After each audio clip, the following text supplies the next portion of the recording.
This is Mike from RocklandSound, where rock meets Rockland. I'm in Austin. My co-host normally, Tom, he's in Rockland County, New York.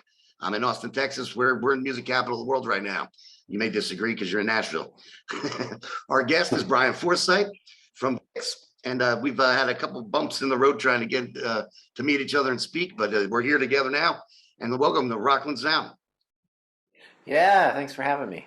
So one of the questions that we like to start with, that I like to ask, is now obviously you were around, I would assume you were around music before you bought your first album, but we want to know what that album that you bought with your own money, whether it was you saved your lunch money, you had a job, a little job breaking, allowance money, what it was, but made you have to save that money and get that album. Oh, that's a good question because I have an older brother who's like 4 years older than me. So growing up, I pretty much listened to all his stuff. And I remember the first album that was actually mine, but I didn't have to pay for it. I got it for my birthday, and that was Cream Disraeli Gears. Mm-hmm. I'm trying to think of the first album I actually bought. It might have been, God, what was it?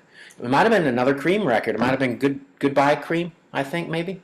All right, great, awesome. Right around the time I started getting interested in guitar, I discovered Eric Clapton. So there you go. That changes things, huh? Yeah. I think I'm a little bit younger than you, probably not too much younger, but I'm a little bit younger. And for me, it was the Eddie Van Halen, and Brian May. I got into Queen, and I used to go roller skating in New Jersey, where I'm originally from. And my mom would let me out on Friday nights and go roller skating until 11. And Another One Bites the Dust was the hit. So, oh yeah, I went and I had to save my lunch. I probably bought it about 10 times, one every like 5 or 6 years. Right. Now some of those early albums of mine, I had to buy duplicates along the way. Like this Disraeli Gears. I mean, it's funny because I still have the original from whatever 1967 or whatever, whenever that came out, and later on I bought a newer version, which is still in fairly decent shape. Same thing with Led Zeppelin 2. The first one I completely wore out and trashed it, putting a needle back, trying to learn all the guitar, and had to go buy a good copy of it again. But I still have the originals of both those. See, my wife is great. She's actually behind me. And she saved everything and kept it in good quality. And there's actually all framed album covers. Saved that stuff. So that's pretty old at the vinyl collection, because out here you can go in there and find some great stuff for like $2-3 and it's in good quality. So they had a grocery store in New Jersey called Pathmark, and when you would walk in, they would actually have like cassette tapes. It wasn't a bargain bin, but they would have cassette tapes. I think like the guy had like Columbia House or something and would sell the tapes. And so I was like, I want the Van Halen first 2 albums. And my mother never gave you nothing for free, but she was like, shut up, all right, I'll buy them. So I had those 2 getting me going. And then later on for me, it was Kiss. But we want to hear about you. So after with Eric Clapton, how old are you there? Around I think it was 8 or 9 around that point. Okay. So that's about when I started playing guitar. But I was interested in music way before that, though. Okay, so tell me, get into where you first got your love for music, and were you running around the house singing? And well, actually, my parents were music fans, and so they always played records around the house, and they had a pretty wide taste in music. Like my father, he leaned more towards like odd like jazz and like Miles Davis and like weird stuff. But he also liked he liked everything too, but my mother was the one that would go shopping, and she would stop at like the bargain bins, and she would just pick through the records and find stuff that looked interesting and bring it home. And it was like a wide variety. Like I remember hearing like Johnny Cash early on. Like I don't even remember how old I was. I was so young that I didn't even know what age I was at that point. But so I would hear like Johnny Cash, I would hear Elvis Presley, and then of course when I was in first grade or so, whenever the Beatles came around, I think I was 5. It was right before I turned 6. That changed everything. Once I heard the Beatles, it was just like I knew what I wanted to do. That's great. Yeah, it seemed that they definitely had that effect on a lot of people. Yeah, it was life changing, And definitely. guess Just what? kind of, it's very similar to what happened when Eddie Van Halen came around. Right. Well, think of the blessing too of the impact they had on people like you and later on me, but the music that we got from them through other people. Mm-hmm. So you Right. credit them for giving us, your music in a sense.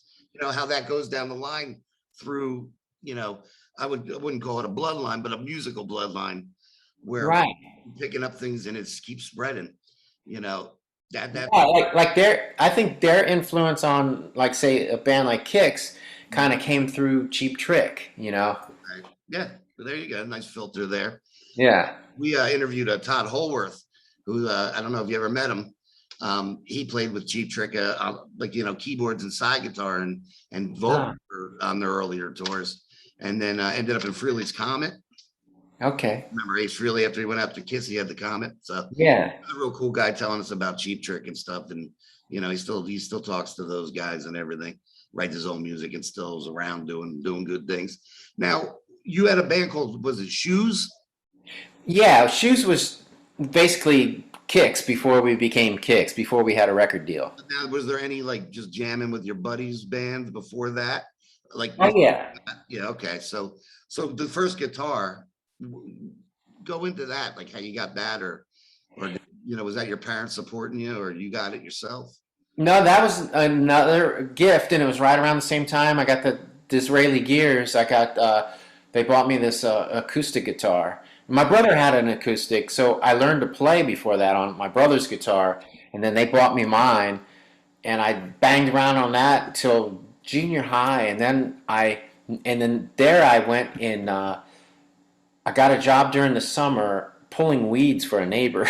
I'd go to her yard, like she had all these gardens and stuff, so I'd pull the weeds and she'd pay me like 50 cents an hour. I mean, this was like early 70s. You were rich And then. That actually went somewhere.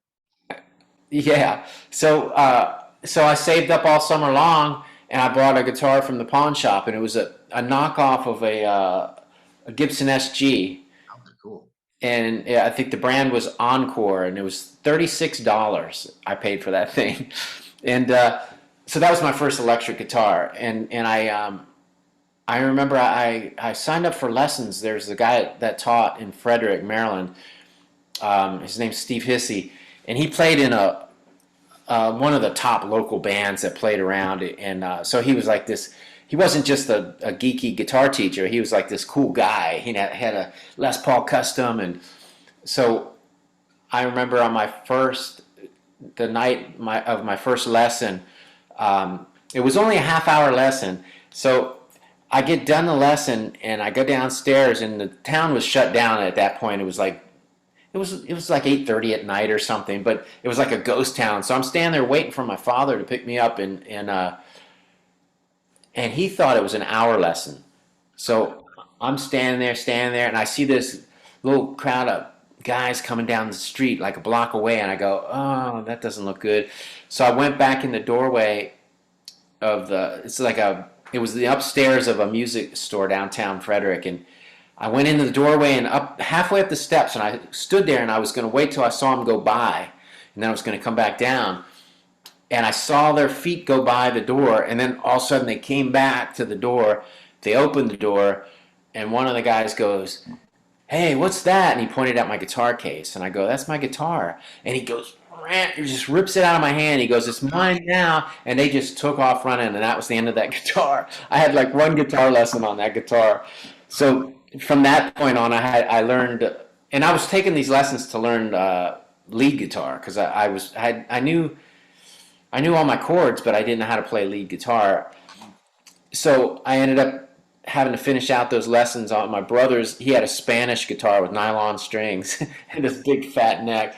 So that's what I learned to play lead guitar on. That's pretty cool, though. Too bad they got that guitar, but I think you hopefully did better off in your life than they ended up, or at least that kid. Well, you know what You're running them later.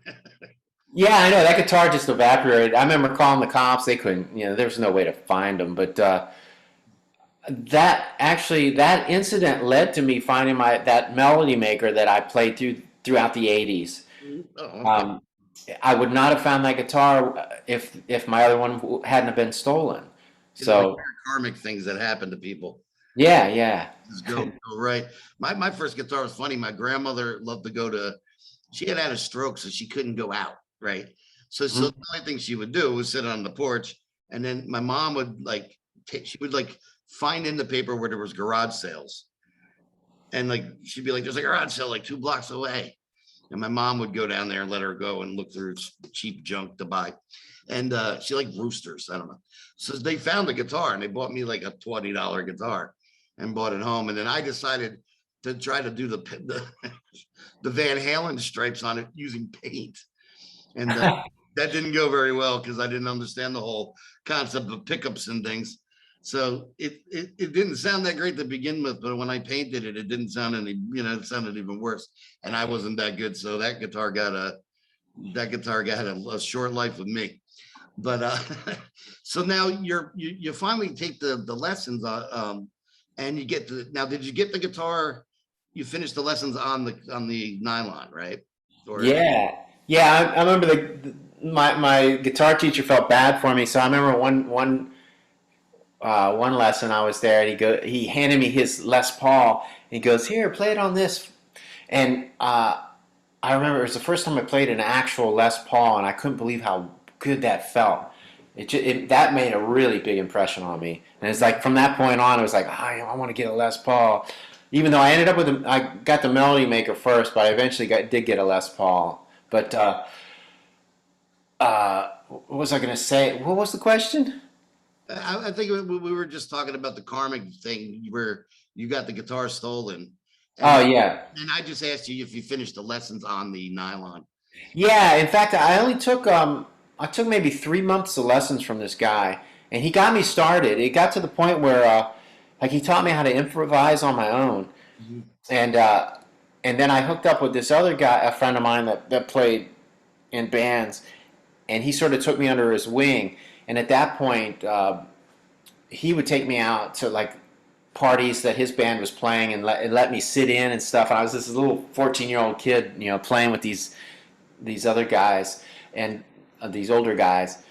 And at that point, my guitar teacher said, I think I've sort of showed you everything that I need to show you at this point. He goes, so he sort of let me go, you know, because it was just like he knew that I finally like kind of caught on, and I was moving forward on my own. So Right. Well, that's good. I mean, that's a blessing from somebody that obviously had talent enough to teach people. So yeah, yeah. so now after that, you're just jamming in some buddies' bands or doing the thing that we all did in junior high, you know, in early high school, bumping in buddies and stuff. And Yeah, and I did that like early on. I think that's what really taught me how to play was I would jam with everybody, and I lucked out. Like we lived out in the country, back this lane, this quarter-mile lane, and there was another house off to the side, back that same lane, and this young guy and his wife moved in there, and he was a bass player, and he used to have parties like every so often on the weekends, and invite all his friends over, and they were all musicians. So they'd have jams out in his yard. So there'd be drums and keyboards, and he'd always invite me over there. So I dragged my amp and my guitar over there, and I would just play all night long. It was the best learning experience I could have had at that point. yeah, that's great. I mean, being around people. My buddy, he does a lot of the editing of the episodes that we have, and his name's Steve Savona. He actually opened up for you. Oh yeah. And I used to. I don't know if you remember Studio One. Yes, yes, yes. So they actually had a pretty big band called Intuition, and they opened up for you, and that was cool because I had seen you either before or after on one of the big tours. They ended up. I think it might have been Whitesnake, and but to see you guys up close, and I'm jumping ahead on that, but the energy of it was amazing. Seeing it in a room like that. So that's special about seeing you and really being turned on to your music. But back in the day, same thing with him. I bumped into him. He had a Kiss Destroyer on him or something, And I was like, just a kiss, and I was just getting into him. And then he played guitar, and I was just hanging around people playing. And the only thing was that they didn't discourage me. I learned so much from them, but I realized they were ahead of me. So Ah. I'm not going to try to be the lead guitarist because they're already over there, So I decided to let me try to write songs and lyrics and sing and stuff. So I figured I had to make my own little niche, like it wasn't going to work. I didn't have that in me, so I could play guitar fine, but I wasn't going to be that. The Eddie Van Halen thing wasn't going to happen after I broke my hand. I've got a crooked finger there. So he used to tease me about how I play an A minor. You're playing it wrong. I was like, I can't do it right. It's my hands jacked. So, but so you go and you're hanging out and you're doing that and you're doing the parties. Now, did you at that point have it in you? I know you said, the Beatles, that you had that vibe of wanting to maybe do that with your life or be a guitar player. Or did you have that second epiphany, like the reinforcement of that yet? Yeah, in junior high I started trying to put get guys together and put bands together and stuff. And well, the funny thing was, early on also, I usually forget to mention this, but I couldn't. I was really I was into drums too, and I couldn't decide. At one point, I was like, do I want to play drums or do I want to play guitar? Because I really liked the drums, so I ended up my first band. I was the drummer. Wow. And we had another guitar player that could play a little drums too. So we would switch off, and he'd play a couple songs on drums, and I would get on guitar. And at one point, I realized I could only go so far on the drums. Like I just wasn't meant to be a drummer, and I felt the guitar was my thing. I just got that feeling like I think I should go with the guitar. So we ended up hiring a drummer, or not hiring, but getting a drummer to play with us, and so we became a 2-guitar band at that point. But yeah, I went through a few different bands during junior high, and they were really really terrible bands. But it was a learning experience. Hey, that's not what you need, right? So now, how far are we off from getting a little bit more professional with like the shoes? Well, There is it guys or well, it progressed. Like I start off with a certain level of musicians in junior high, and then I bump it up. And when I got to high school, I was playing with some guys that were already out of school, like they were a year or two older than me. And then from there, I hooked up with another band that the bass player's father was a war veteran, and he would get government money if he stayed in college. So he enrolled in a college down in Florence, Alabama, and we moved the whole band went with him. We went down to Alabama, and we were right across the river from Muscle Shoals, and this was mid '70s, like the end of 75, 76, and I was 18 or 19, somewhere around there, and that was actually the first, like, the bands before that, we'd have an occasional gig, but there was a lot of rehearsing and not a lot of, like, gigs. So this band was the first professional band where we actually played, and we went out and played.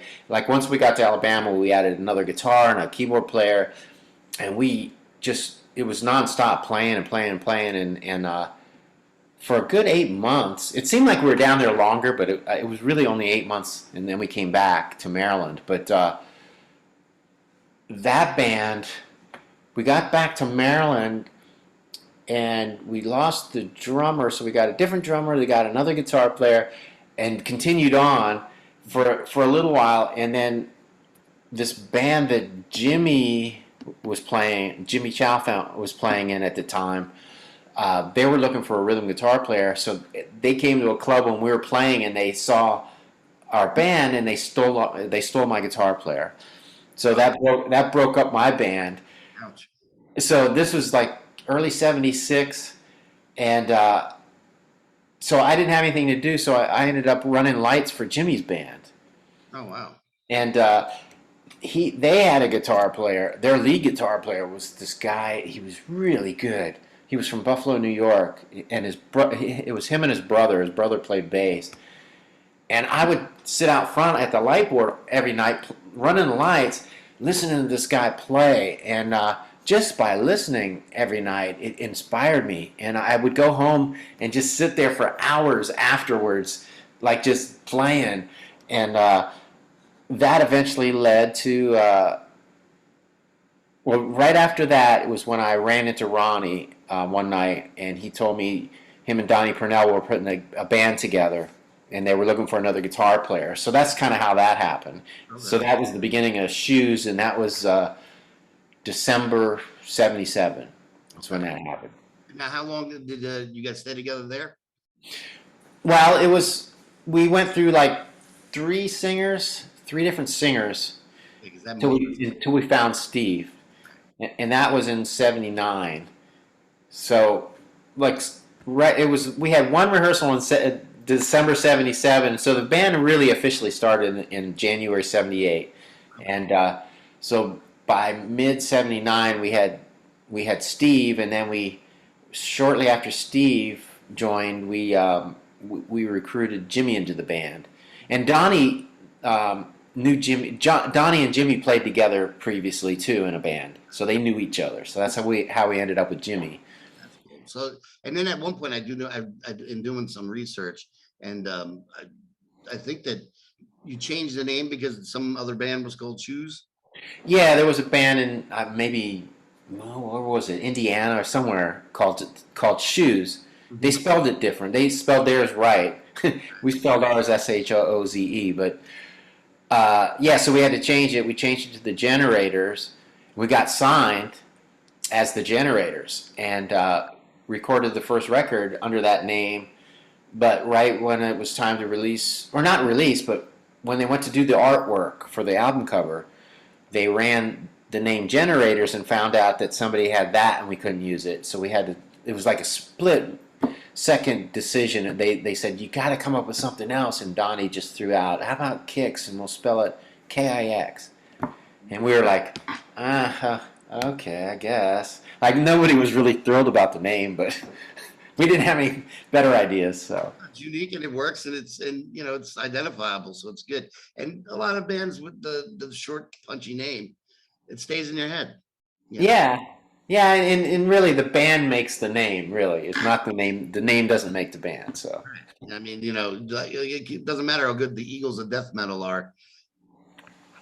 The name goes past you half the time because I take it as a joke, which it may have been, and they're, uh but still, it made me not even want to hear them at first huh. until it came on the radio, like Sirius XM one day, and I was like, they're really good. But something punchy. Let's stick to that. So now you literally were on the album, designing the album and putting the album out, and just put Kicks out. So now, Uh-huh. as far as that, now have you played any shows as the Generators for that Oh matter? yeah, yeah. I mean, up until the time we recorded that first record, we were. I mean, we were still playing cover songs. We started out as a cover band, and we would throw in originals here and there. And as we went on and developed, we eventually got to where we were doing three sets a night, and we do like a AC/DC set, a Zeppelin set, and then we do a set of our own stuff. Cool. So yeah, so when we changed over to the Generators, we were still playing and we were still doing our songs.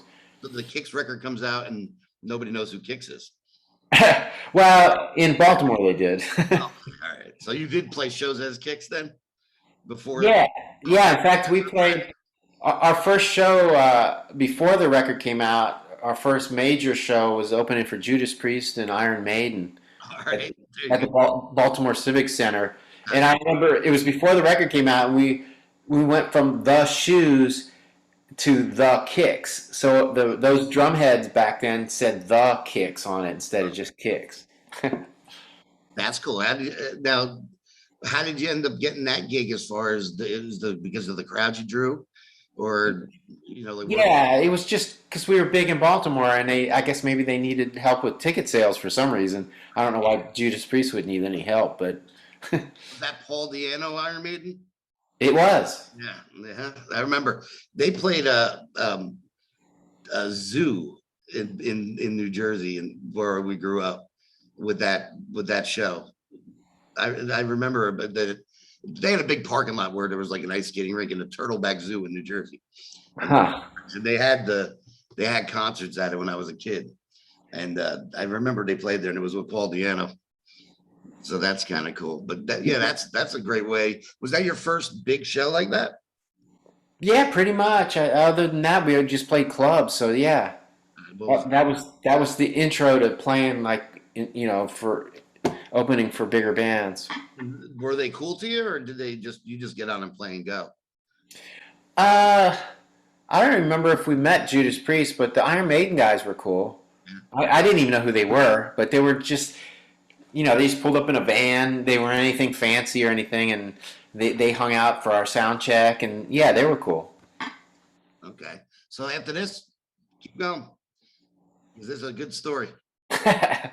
Well, from there, it's just after the record came out, then we ended up getting the Triumph tour. That was our first actual tour, and that was a West Coast tour, which was a disaster because I don't know, the Triumph crowd didn't really get kicks. They weren't a kicks crowd, so we ended up doing 5 shows, and then and Triumph didn't like us either, so they kicked us off the tour after 5 shows. I just got the Tom and I got the interview Mike Levine about a month or two ago from Triumph, the bass player. Oh, that guy. Okay. Yeah, they weren't very nice, but Believe it or not, they actually made it in Texas here. That's what broke them, Texas. So wow. that crowd, I guess. So I don't know why that early Triumph stuff is very hard edge stuff. I mean, I guess they started getting popular, and that crowd maybe didn't dig it. I don't know. Yeah, I don't know what it was. I would love to have gone to the show, seeing both of you. I think it would fit. Yeah, we were straight, because we were straight from the the clubs at that point. So we were really raw, and this was back in the way early days. We were still kind of leather jackets and Converse, almost like Ramones like. And the first show we did with them was in Seattle, and it was like this hockey rink arena. In fact, we came back later on in the late '80s with Rat. We played the same arena, but this Triumph show, they let the crowd in with bottles, like they had bottles, and I don't know why, but they were throwing beer bottles and beer cans and winging quarters at us, and yeah, we basically got booed off the stage, like halfway through our set. That's not cool.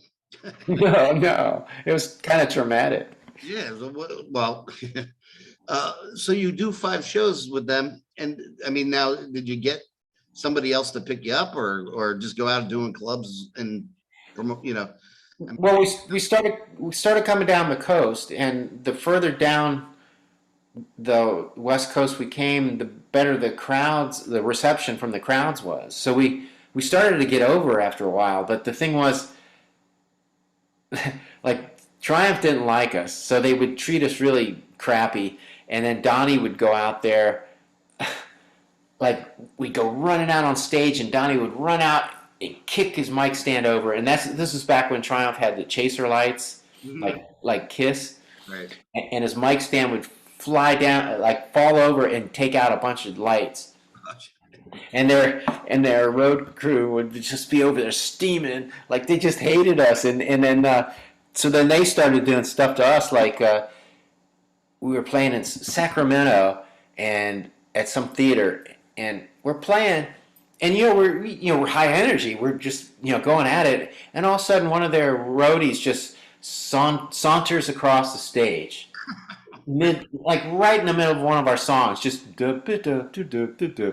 walking across, and then the next thing we know, we're playing. All of a sudden, Ronnie's amp goes out, and it's like, oh no. Then we find out somebody runs behind the amps and there's his plug laying on the floor, like the roadie just pulled his plug.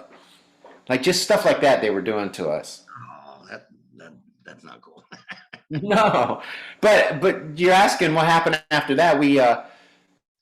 So after we got, I think it was after Sacramento we got kicked off. So we had a week of nothing after that. So we just went to L.A. and it was the first time we'd been to Hollywood, and we hung out there for a week. And in the meantime, we ended up getting a gig with Cheap Trick in Bakersfield. So we did a one-off with Cheap Trick in Bakersfield at the end of that week in Hollywood, and that was like night and day. When we got to Bakersfield, we were driving into town, and we had the local radio station on, and all of a sudden we hear like Kicks playing on the local radio, and like they had heard of us. Oh, that's cool. Yeah, I was like, wow. And then we get there, and Cheap Trick was like the coolest. They were so nice. They let us have a sound check. You know, it wasn't like Triumph. Triumph wouldn't give us a sound check. We never got a sound check. But Cheap Trick was like, yeah, anything you need. You know, they were just really cool. And they'd come and hang out in the dressing room and talk to us. And yeah, that was like night and day experience. Well, they had some camaraderie with them. That's a good thing. Yeah, in fact, I have somewhere, there's a photo of Steve and Robin Zander standing in the hallway outside our dressing room, and they look like brothers with the blonde hair and everything. See, I have a feeling, you think something that is like, the personality of the bands, or maybe the way the band was treated by the previous bands. Maybe, yeah. You know what I mean? Because, yeah, I know that Cheap Trick went out with people like Kiss and stuff like that, and I know they got along real well. And like the Rush guys that Kiss took them out, and you hear stories about them, they hit it off, as far as, getting along with each other and treating each other. Everybody was treating each other well. So, Well, in my experience, most bands are really cool. It's just there's just a few here and there that aren't. I mean, or you gotta just maybe didn't give them too much of a run for their money. Looking back at it, that's probably why we didn't get very many tours, because people were scared of us. Yeah, right. That's all. You just go up there and you're putting 110%, and then they have to just play a couple of hits to have, Yeah. and you're working it to work it, So that's awesome. So now we're still on cycling around for the first album. Yeah. I mean well, in between like shows like that, we would still go back to the clubs. So, after Cheap Trick, we came back to the East Coast and went back to playing around Baltimore and stuff. And then we ended up opening for Cheap Trick again. I can't remember if it was that same year, but they played the Naval Academy in Annapolis. Okay. And we got to open that show too, which was another cool, it's just cool to do. Now that was like a thing where they asked for you, like to be on the gig. Yeah, I don't know how we got it, actually. That's still awesome. So now when do you get into making the next record? Yeah, that came around. I remember Atlantic's, they sort of tell you, okay, it's time to start thinking about the record now. And when the second record came around, they were trying to push us a little more into the commercial, singles and all that stuff. And so Johnny was experimenting with songwriting, trying to get a little bit more pop in there. Like there's a few demos of songs that didn't make it on any of the records from that era, and it's kind of crazy to listen to it now. But the Cool Kids record, that's when there's 3 cover songs on that record that the record company sort of suggested that we do. Body Talk, Cool Kids, and Burning Love. So, and then Pete Sully, the producer, he's the guy that did like all the romantic stuff around that time. So he was kind of, singles oriented kind of a producer. But that was our least favorite record, but it's still okay. It's not terrible, but I don't think he ever did a bad record. I've heard them all and I've owned most of them. I'll even pick it up to when you get back together after taking the break. You came back full steam ahead there. Now, so the second album, now how we do on the second album as far as how it was received compared to the first album? Not very much better. Yeah, those first two records didn't do a whole lot, and it always amazed us that Atlantic kept us. You know, we kept thinking, oh, they're going to drop us because nothing's happening. But Well, you but know, a lot of record companies, I don't mean to interrupt you, gave people that growing, you know, that area to grow back then. yeah, they did, luckily.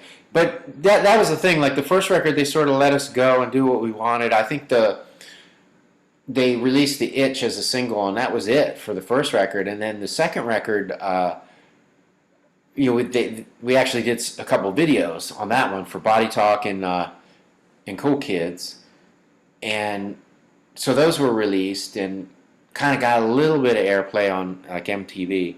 So that I think that helped a little bit.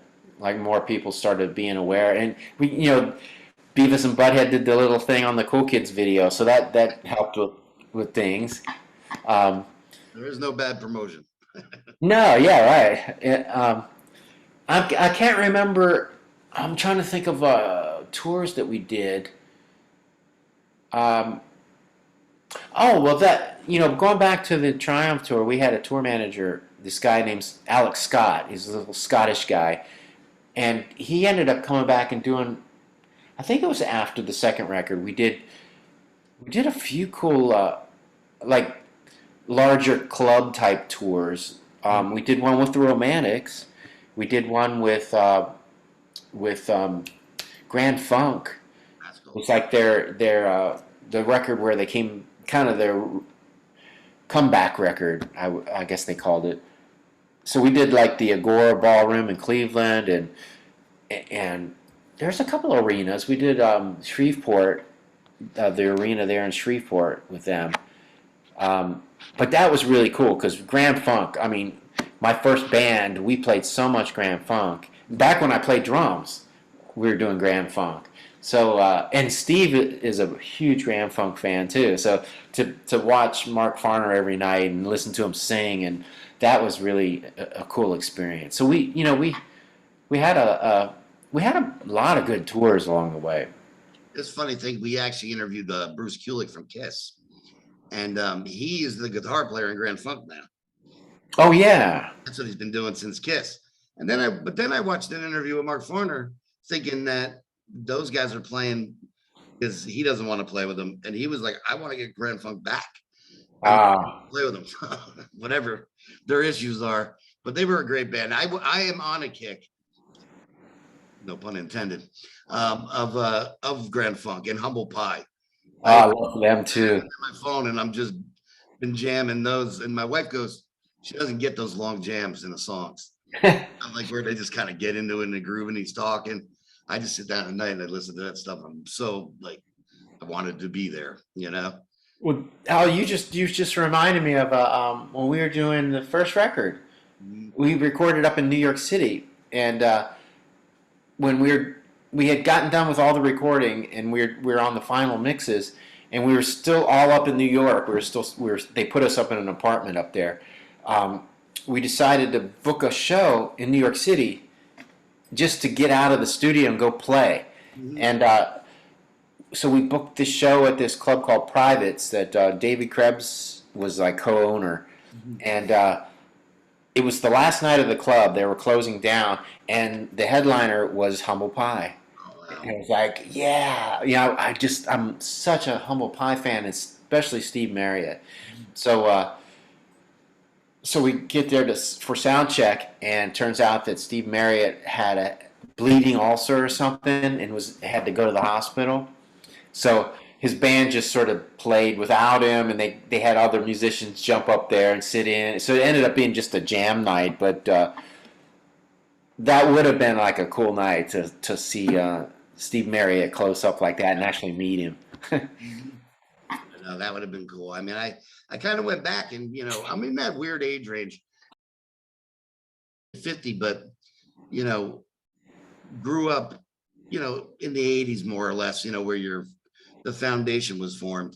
And as much as I love everything, Simon and Garfunkel and all that, I started going back listening to some of those English bands and different things, and wanting to check out Mott the Hoople and the Deep Purple stuff with Glenn Hughes and all that. So I've been listening to that stuff and getting into that. So Yeah, and like the Faces, like all that stuff. they're making a record. Are they? The Ronnie Wood and Kenny and Rod are making a record. Oh, that's cool. Yeah, I was a big fan. Yeah, they're very cool. So you don't have Ronnie Lane anymore, so he's gone. But Yeah. so the second episode. So now, what is your like? I don't want to take all night, obviously, but your career is really interesting. What what are your like album cycles in the beginning? Because obviously you're going to ride an album out probably longer if it's more popular on the radio and stuff. But being young, you also got to hustle. So there is a length of time that you're promoting the record. So we're on the first few albums. How long were you out there working them? Well, I think the contract they wanted an album a year, Album, yeah. Okay, but so we'd always stretch it. We'd stretch it to at least 2 years because it was like one of those things we weren't going to rush in there and just throw anything down. It had to be good, so we would just keep stretching it and stretching it as far as we could until we had to go do it. But yeah, it usually came to around 2 years. I think there was a couple longer cycles, but yeah, the one, yeah, between Cool Kids and Midnight Dynamite. Yeah, because Cool Kids came out. We recorded in the end of '83, but it came out in '84, early '84, and then so that was a year. That was about a year because we went back into the studio at the end of '84 into '85 to do Midnight Dynamite. So that was the shortest cycle right there. It was between Cool Kids and Midnight Dynamite. were you able to pull off writing while you were on the road, you guys? Yeah, because Donnie was like one of those guys that just like we couldn't keep up with him. That's why it's mostly his songs. Because for every 10 songs he would write, we'd have one, and it wouldn't even be that good. And so then we'd have working on his songs, and then so after the first record, we had leftovers from that record that would spill over into the next one, and then they just keep piling up. So we already had all the songs pretty much for Midnight Dynamite right after Cool Kids, and then there were a couple that were new. There were always a couple newer ideas that weren't developed yet when we'd go in, like Scarlet Fever was one of them, and Crybaby. Those two were just sort of rough ideas when we got to the studio, and we had to sort of put them together once we got there. But other than that, all those other songs were pretty much in place. Mm-hmm. And between club dates and all that, we'd come back home and we'd go straight back into the rehearsal. Like it was like our day job. That's a good day job.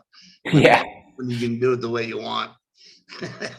So now how about we jump a little bit ahead, and when you first start getting some notoriety and start obviously in the Maryland area and all that East Coast area, you guys already had a reputation.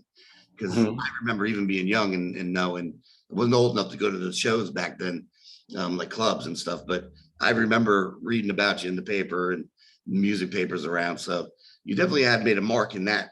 I'm sure you're playing quality gigs then. Mm-hmm. Yeah.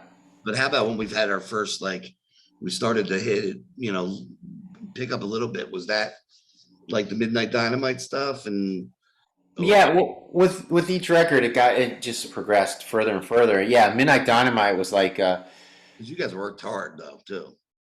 yeah, we were non-stop. I mean, I think we had one vacation in 1986. I had 5 days. Well, actually, in '81 was supposed to be a vacation, and it got cut short. We ended up with 3 days off. That was it. And then we had to. Oh, and then we opened for ZZ Top too. That was another band we opened for. We did 2 shows with them. But yeah, so after Midnight Dynamite, it started to pick up because we kept expanding it. Like we'd go up to Boston.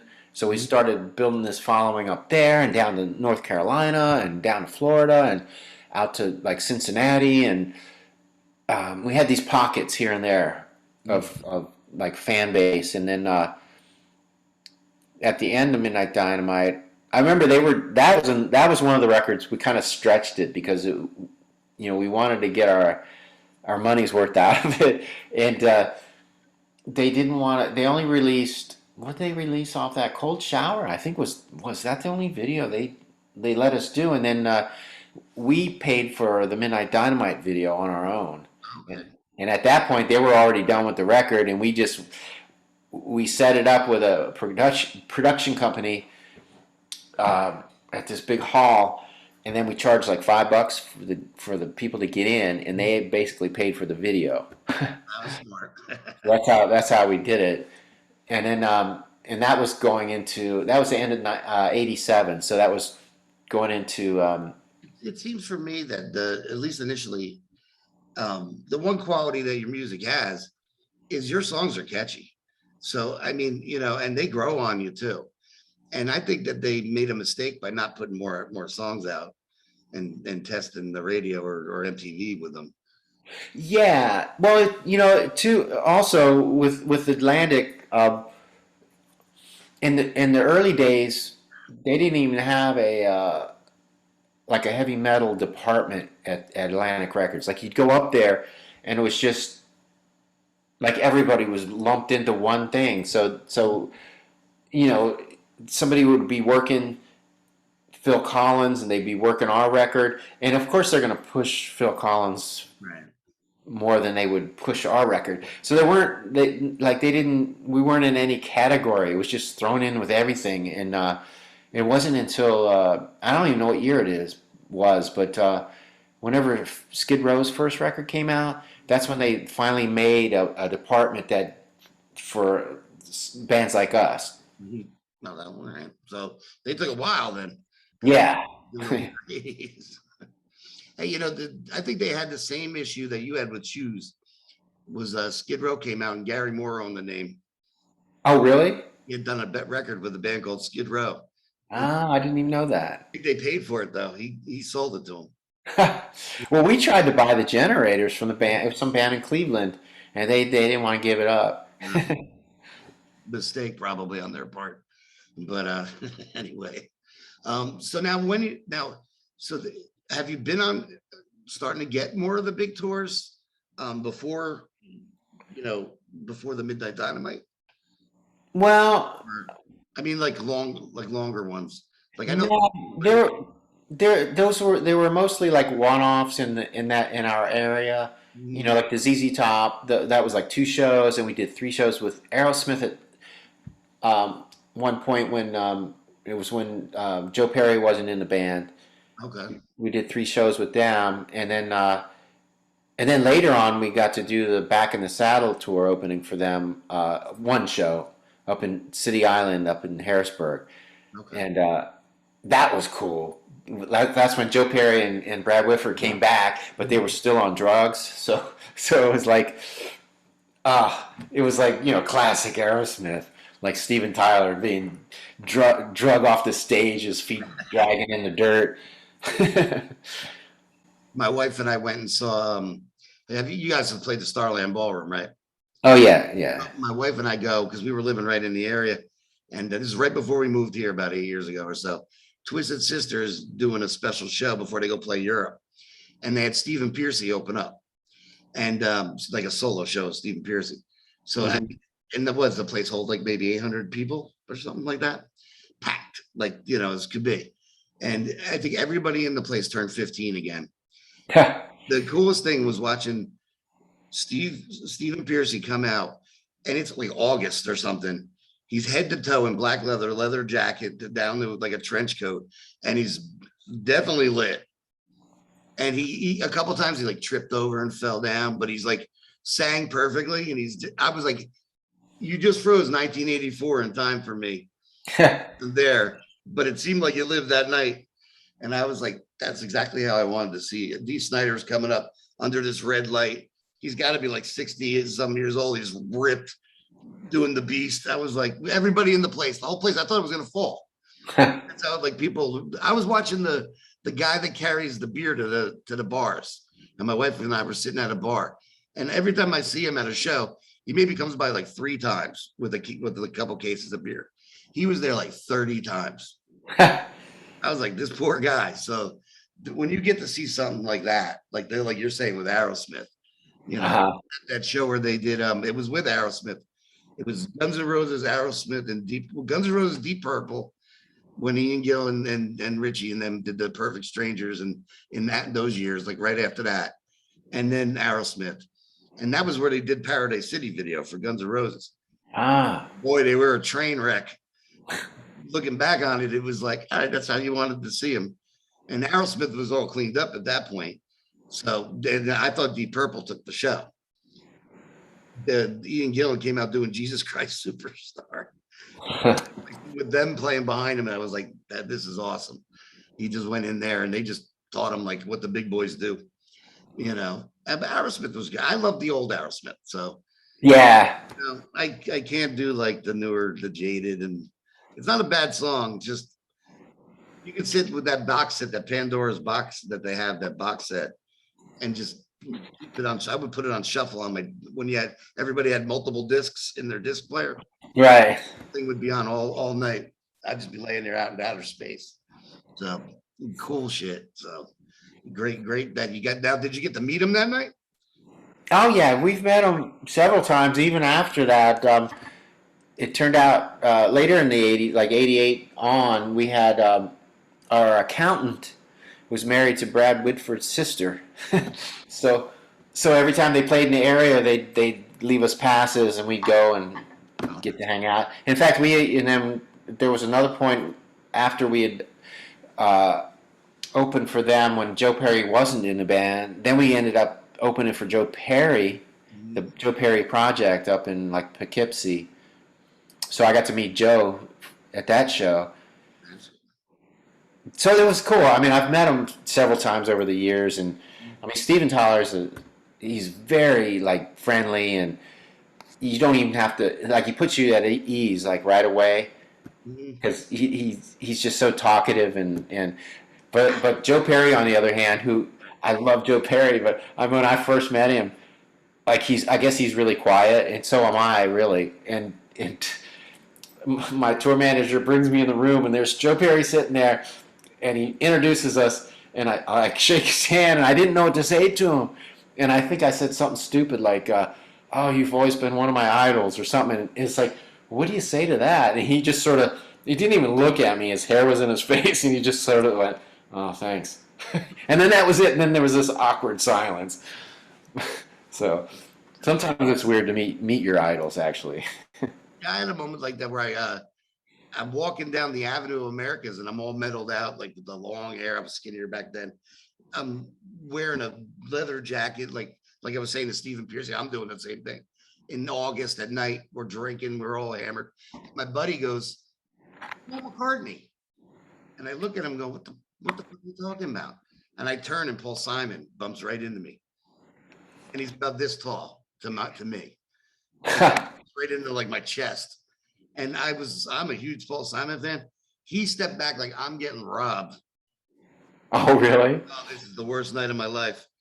Until I was starstruck, and I don't usually get like that too much.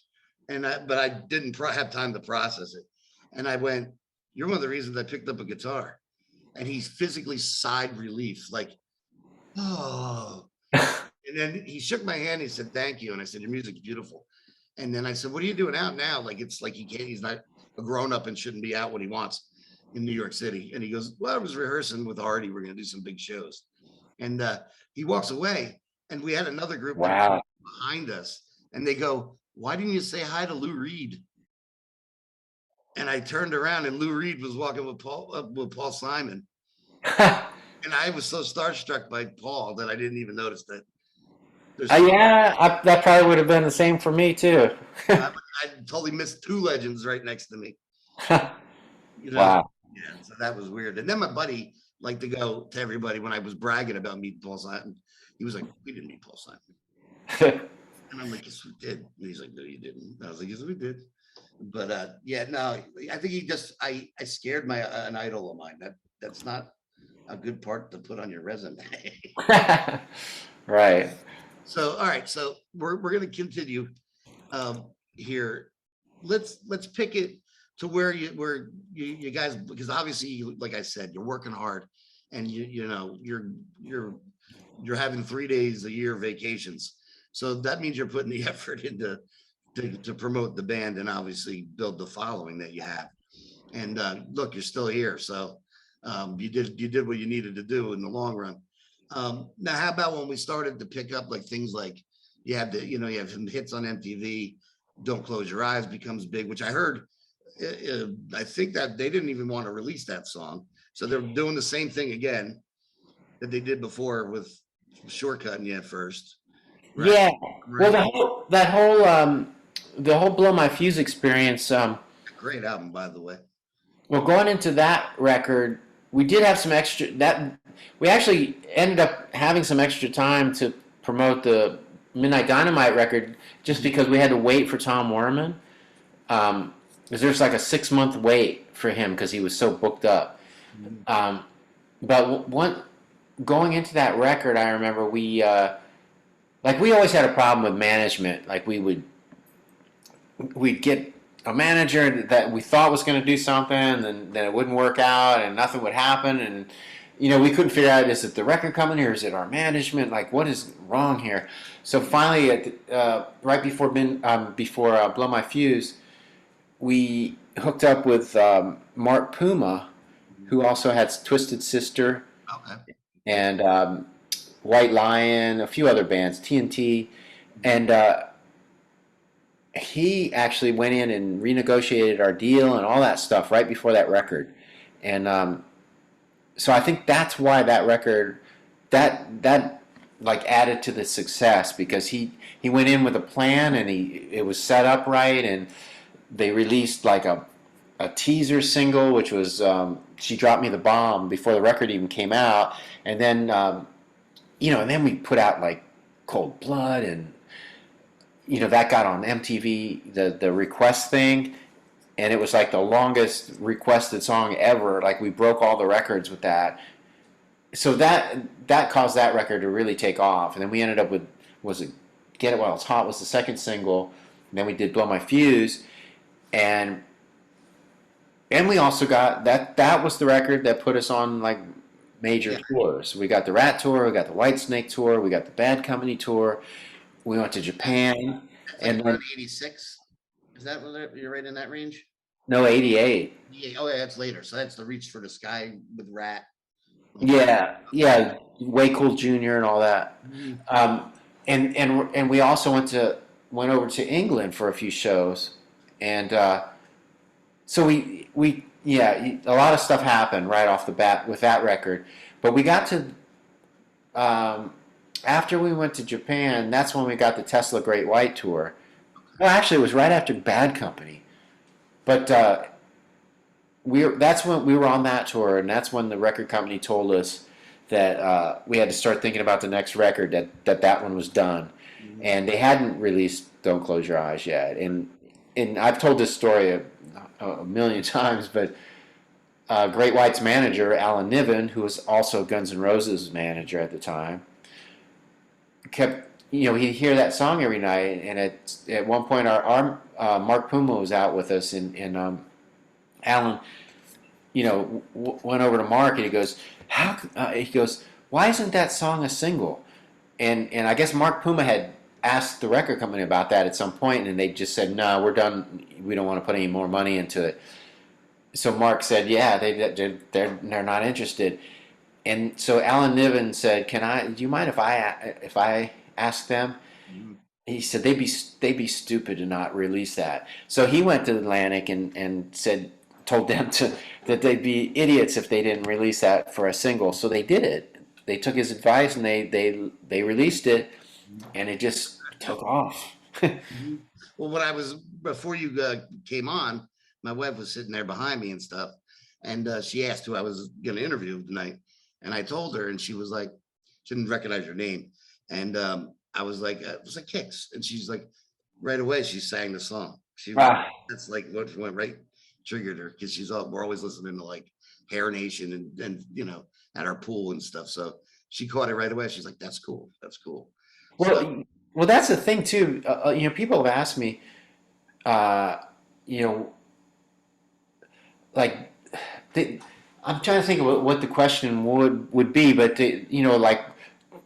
like weren't we concerned about putting that song out as a single? Like, did we know that was going to be a hit? And it's like we didn't even think about it because we're a high energy rock band. We didn't think about like ballads back then. Mhm. Yeah, well, see, that's the thing, because most bands had that. There was the pattern of the way you released your three singles or whatever. So you had your rock song, and then you had your ballad, and then you came out with your mid-tempo rock song, and that was like your cycle, you know, Yeah, for that was the MTV cycle. but I think we were worried about which ended up happening. Like now we're known for this ballad, and we didn't want to be a band that was known for their ballad, you know. Well, I mean, no, I don't think you were going to get that reputation unless you went and started to make your next albums be way, watered down. Right? Yeah. So, Yeah. I think Cold Blood was the one that really broke us on MTV. mhm. I mean, you have that AC/DC quality too of, you know what you're getting when you buy a Kicks album.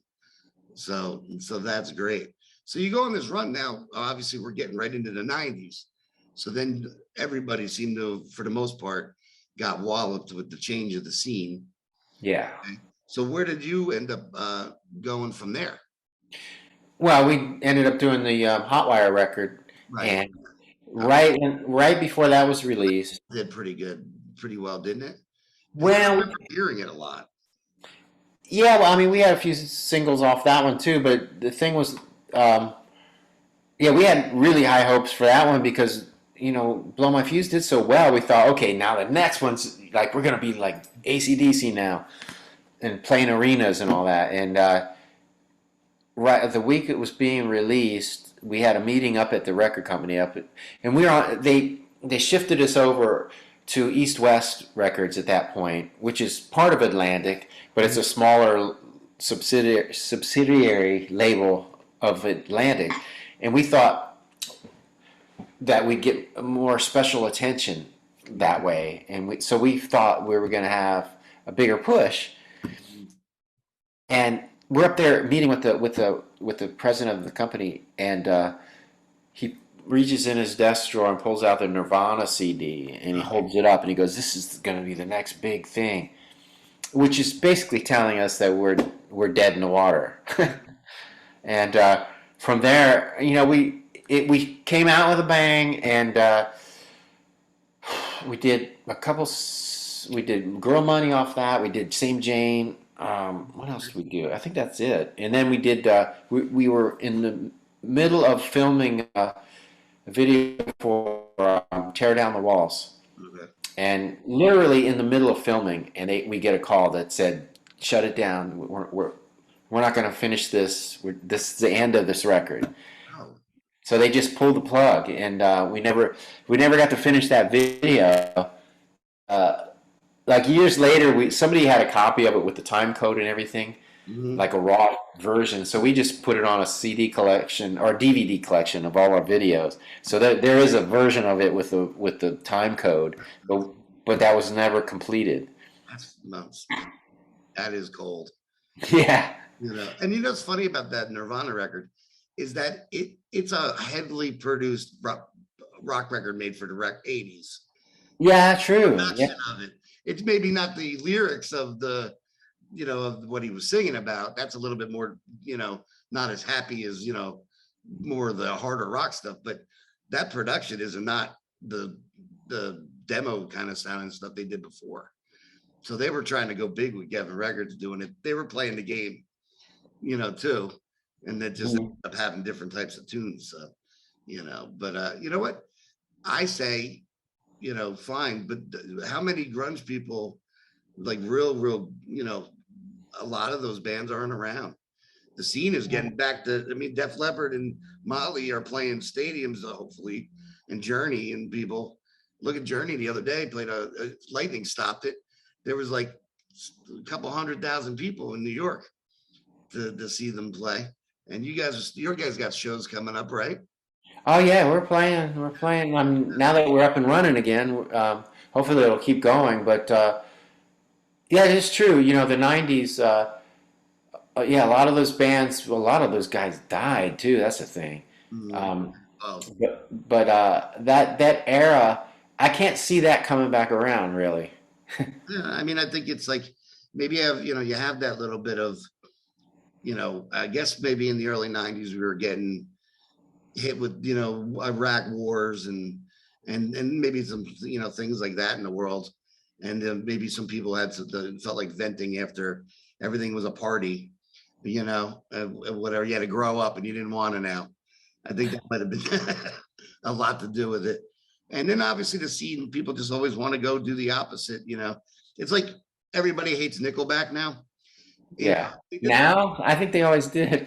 well, you know, they did the same thing to Bon Jovi and Def Leppard and bands like that.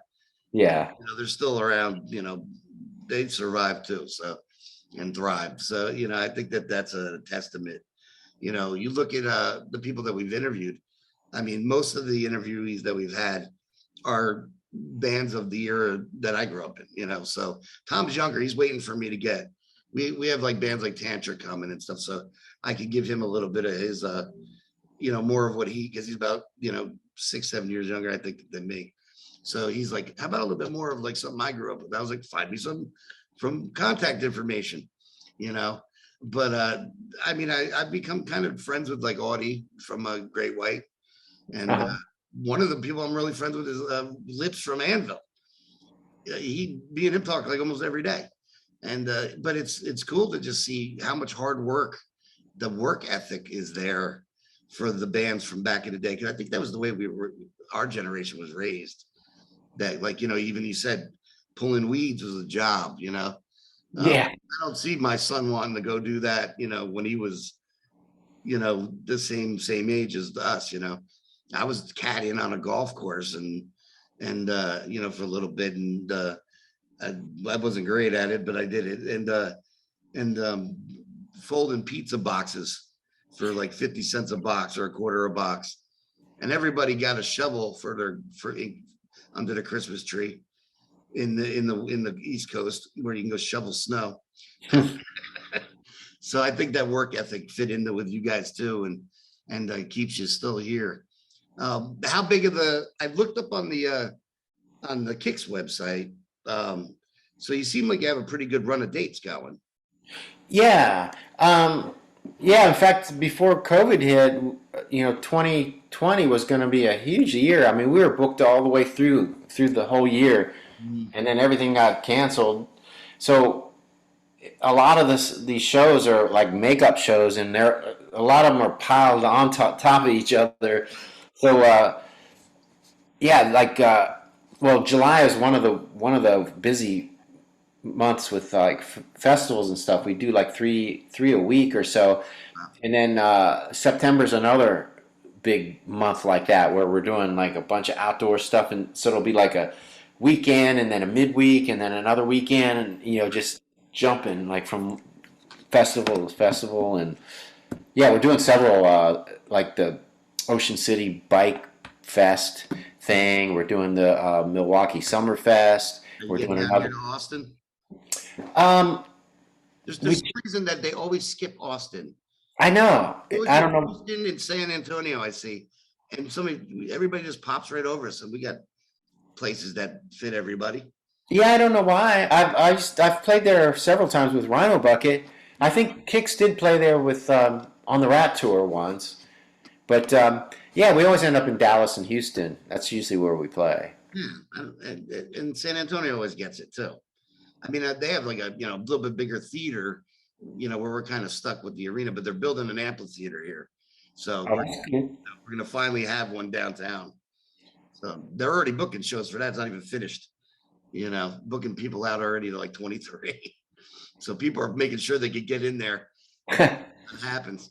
Now, when you're talking about though back in the day, and you only had like you wanted a vacation, and you only got 3 days off, and then COVID hit, and you got your vacation Yeah. too long, Well, it's weird. or not. everything stopped like March 17th to 2020, and yeah, the first few months where they were pushing the shows, they kept postponing them, but then they would push them further and further out.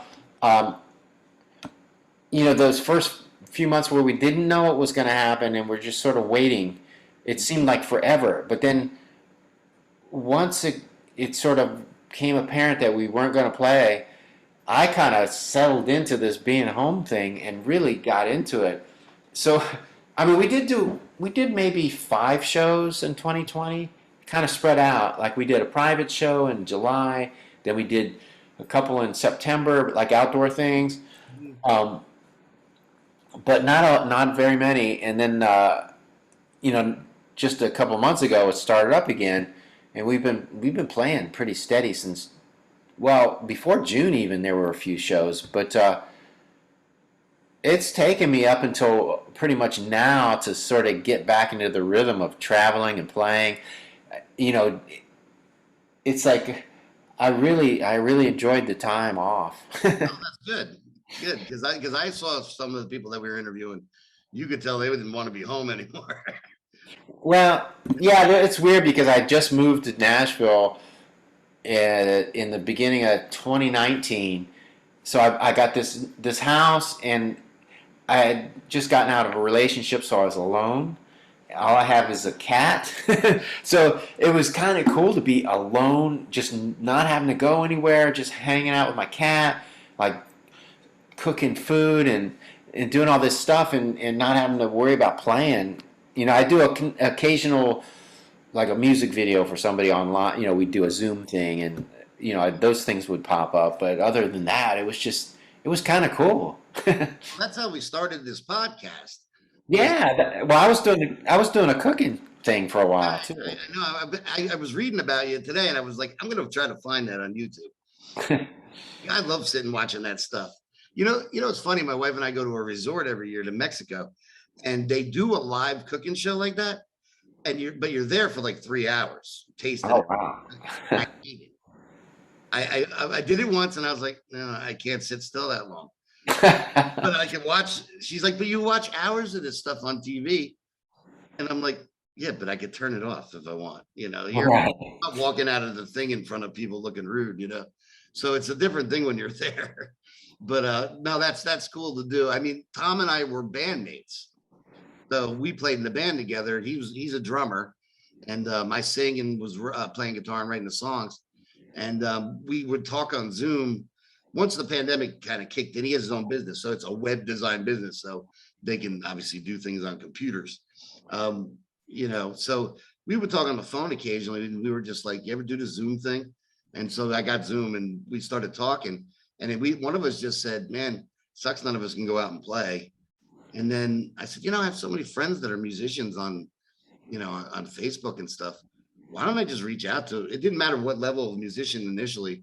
Let me just try to, see if anybody has, people are putting out records but can't promote them. Maybe we can help. And I just asked a bunch of people that, I kind of talked to here and there just through feeds and commenting on stuff. And everybody was like, yeah, sure. I haven't really had anybody turn me down. I mean, a couple, I tried for some big ones, like I got, I'm like 11, I'm like 2000 in line for Elton John. Wow. I'll be like 250 years old by the time I get to that interview. Um, but you have to shoot for. I tried to sue Snoop Dogg. I said I can interview him, but I didn't get a response yet.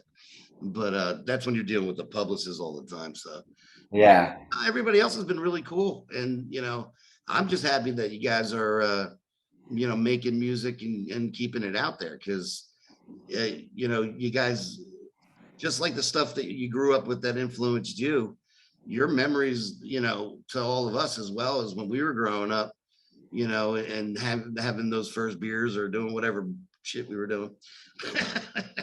I could sit back and go, sometimes I sit there and go, if I could just go back in the time. I was watching the movie last night where the guy can go back, and it just came out, Reminiscence or something, and you could go in his machine and relive your past. And I was thinking, I just take a couple days of 8th grade. That, I don't know if I'd want to do that, but some of that was fun, like the first concerts I went to and stuff like that. So, uh, yeah, yeah, there was some of that that would be cool to re-experience. yeah, that would be cool. So, but You know, during the downtime, like I left Kicks in '93 and moved out to LA, and right at the beginning of the 2000s, I ended up hooking up with the Rhino Bucket guys. I did want to mention that because we interviewed Simon Wright. Oh, okay. Yeah, Okay. actually, I think I saw that on. Yeah, I searched out the. I was looking at the different people, but yeah. So I ended up. I did what, About that. four records with them over the years, and endless like European tours. Like we go over there, and He mentions that. yeah. And Simon came in. He did the second one that I did with them. Okay. The Hardest Town was the record, and we did it at my house out in L.A. Like my girlfriend had this big house, and we had this whole upstairs that was empty that we didn't really use. It was like a 2-bedroom apartment with a big open room. So we set up the drums in there, and made one room the control room with the board, and we'd have a vocal room, and then put the guitars in the closets. So that's where we recorded the Hardest Town, Oh, wow. and yeah, that's pretty cool because then I was playing with them, and then all of a sudden Kix comes back in the picture. So then I had two things going on. Actually, when Kix came back around at that point, at the end of 2003, I was playing in 5 bands at that point. I was doing Rhino Bucket, I was doing Kix, I was doing this band called the Snake Handlers, which is like a country band, and I was doing the a Skinner tribute band, and a blues band. Wow.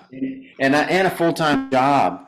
I was working at a pet clinic, and I look back at those calendars, and it's like rehearsal, like 2 rehearsals, and then I play like the Cat Club out in Hollywood on a Wednesday night, and I have to get up 4:30 a.m. to go to work the next day. You know, just like this crazy schedule. I don't know how I pulled it off, but I apologize, by the way, because when I was researching, I meant to ask you about that because of Simon, too. yeah. Well, I don't know why I blooped out on that one, so I apologize. So, yeah, so one thing I can promote is, you know, coming up this year, like Rhino Bucket, we in 2017 we did it was the last record we had done together. It was called Last Real Rock and Roll, and Eddie Spaghetti from Super Suckers produced it, oh, cool. and that was like one of the better records we had ever done together when I was in the band. So we put that out, and nothing happened. It just sort of went. And we did that last Monsters of Rock cruise in 2018, and at that point George, the singer, he just got so discouraged that he just said, "That's it. I've had enough." So Rhino Bucket sort of fell apart, and then I just continued on with Kicks, and then this year George came back around. I guess he got bored, so we're gonna start up again, Nice. and we're doing. We're going to do the Monsters on the Mountain thing in October.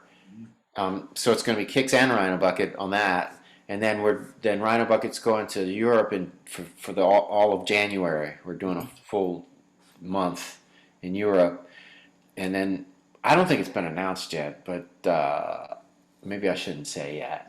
But anyway, we have plans coming up. You can say it because it'll probably take a little bit to edit anyway, unless it's like something you want to wait like a month or two. Yeah, it's something that they haven't officially announced, so probably shouldn't say anything Don't because get yourself in trouble. yeah. But we have a few things here and there coming up Here's with what you Rhino do. Bucket. Here's what you do. The day you're allowed to mention it, just Uh-huh. send it to me through the Facebook Messenger, and I'll put it up on RocklandSound.com. Okay. Tell me. All right. But we're also talking about maybe doing some more recording.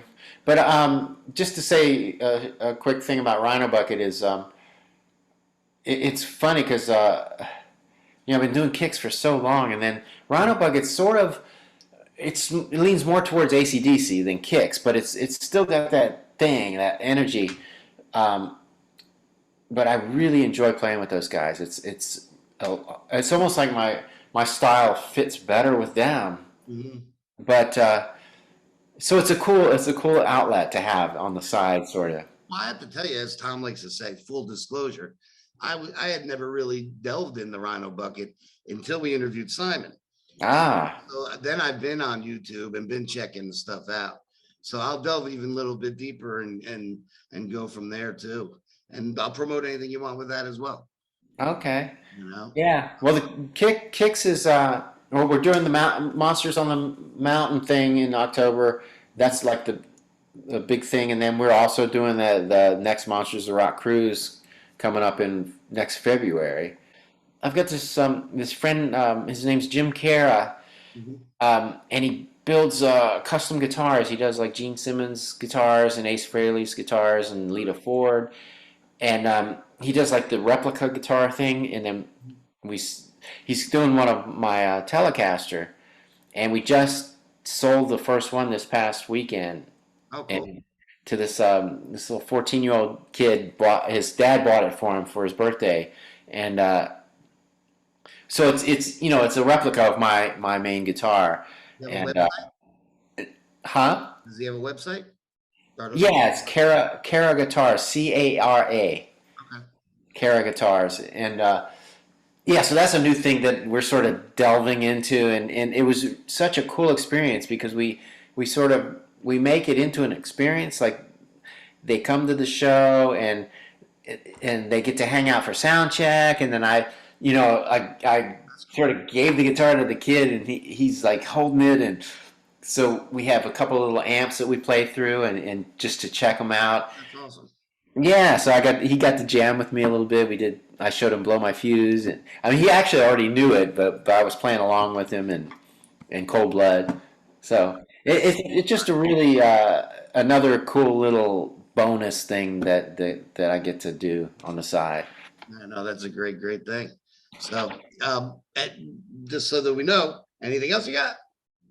I think that's it. I'll probably remember something after we get off of here, but Thank you for being on the show. yeah, my pleasure.